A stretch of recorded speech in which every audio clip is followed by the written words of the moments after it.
If you believe the European Union's own narrative, you may well be fooled into thinking that the trading bloc, the customs union, the single market is some kind of panacea of free market capitalism where every market participant involved benefits. Now, this, of course, would be far from the truth. Like any bureaucratic organization, you should judge the European Union on its actions, not by what it says, but the actions it takes. The European Union, like most governments around the world, is vulnerable to pressure from special interest groups. This is one of the reasons why nearly every large multinational corporation around the globe favors the European Union, because if you're a large multinational corporation, rather than having to lobby and buy off politicians in 27 different nations around Europe, you only need to pressurize one. You only need to pressurize the European Union, and from that you can derive favorable laws, favorable regulations, and indeed even subsidies that favor your specific business and your specific industry. Now, one of the most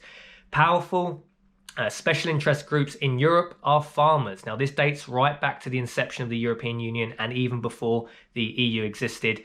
Farmers, namely specifically French farmers, are very powerful voting bloc. They hold a lot of power within the European Union. Essentially, the European Union is a duopoly of power. You have French farmers and German manufacturers. As long as both of those parties are happy, as long as the German manufacturers and exporters are happy, and as long as the French farmers and now wider farming across Europe, as these subsidies have become something of a monster, if you keep the farmers happy and the German manufacturing industry happy, essentially the wheels of the EU will continue to turn. Now, with common agricultural policy, we are talking about serious amounts of money. This data here is from 2008. As you can see, the EU supports farmers with 58.82 billion euros. When you compare that to the actual total budget for the European Union, total budget in the region of 160 billion euros, you can see that support subsidies for farmers amounts to nearly 1/3 of the entire European Union budget. This is serious money. Of course, 58 billion euros doesn't come without its downsides. If you break that down per European Union citizen, every man, woman and child, you work out at something like 130 euros a year extra in taxes that every man, woman and child will have to pay to have this transfer of wealth from the taxpayers of the European Union to special interest groups, whether that's farmers, whether that's other special interests that benefit from the CAP policy. Back in 2006, the independent left-leaning newspaper in the United Kingdom worked out that it was something like every household in the UK being a full member of the European Union, of course, back in 2006, paid an extra £832 a year on their groceries due to the additional subsidies, the price distortions, the higher cost of agricultural products through the price distortions that CAP have. Of course, you won't hear much of that policy now from the likes of the Independent because they are full pro-Remainer, pro-EU propaganda machines. But that was the case back in 2016. I'll leave the link in the description if you'd like to read that yourself. But the real losers of CAP aren't the relatively wealthy taxpayers of the European Union, even though if you're watching this video, you may not feel that. It's not so much the taxpayers, it's not so much paying £800 a year more for your groceries to support special interest farmers in France. The real losers are people from developing nations, say people in Africa, because these price distortions, the subsidies to European farmers, make it almost impossible for developing nations, especially Africa being the neighboring continent to Europe. It makes it almost impossible for relatively poor compared to European standards farmers in Africa to sell their products, to raise living standards, to at least get to an agrarian economy where you have a good, strong agricultural economy, and you can export to first world nations like Europe. The subsidies, the CAP policy makes it essentially impossible for farmers in Africa to be able to export because they're competing with farmers that Germany, France, Italy, who have huge subsidies. So there's no way you can import, even if you can create your product cheaper. The subsidies in Europe make it basically impossible to export because the farmer in France is probably less efficient than the African farmer, but the farmer in France gets the subsidies the African farmer doesn't. Not only compounding with that, you have a surplus then of cheap products grown in Europe that are then dumped on the African market. So how can the poor African farmer, how can they afford capital? How can they afford tractors? How can they afford to pay their workers? How can they afford seeds, fertilizer, everything else that goes into running a successful farm?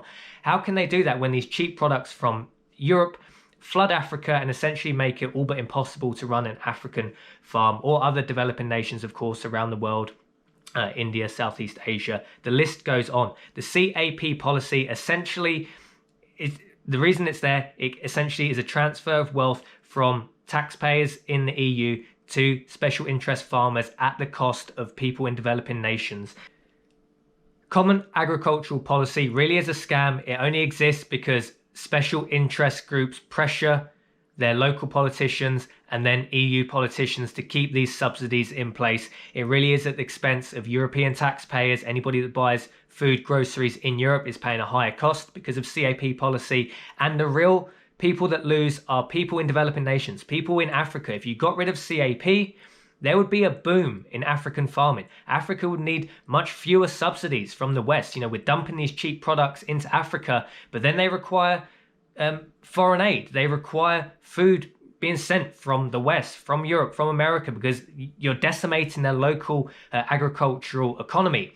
By getting rid of the CAP, people would invest in Africa. They would start buying tractors, start buying machinery. It would create more jobs. It would create more work for farm workers and people in associated industries to farming, you know, irrigation systems. It would be a boom for Africa. The first step for growing an economy is an agrarian economy. It's an agrarian economy at first, and then you get to an industrialized economy, and then you probably get to somewhere like the West is now, you know, post-industrialized economy, if that's a good thing. Who really knows at this point? But the big point is, if you want Africa to grow, get rid of CAP policy, common agricultural policy. You're only supporting bloated, inefficient farmers in Europe at the cost of poor African farmers. You will still have farming, agriculture in Europe. They will have to become more competitive. They'll have to raise their game. They'll have to increase efficiency. They'll have to make sure their products are the best in the world to make sure they can still sell it. I'm not saying we need to get rid of farms in Europe. Of course not. I'm saying make it a level playing field. Let farmers in Africa compete at the same level that farmers in Europe have. Scrap the subsidies, lower food costs, lower taxes, help Africa, help developing nations. It really makes sense to me. This is one of the big problems with Europe. You have special interest groups. It really is German manufacturers. It really is French farmers. For the foreseeable future, it always has been, and it always will be. That is the problem with the European Union.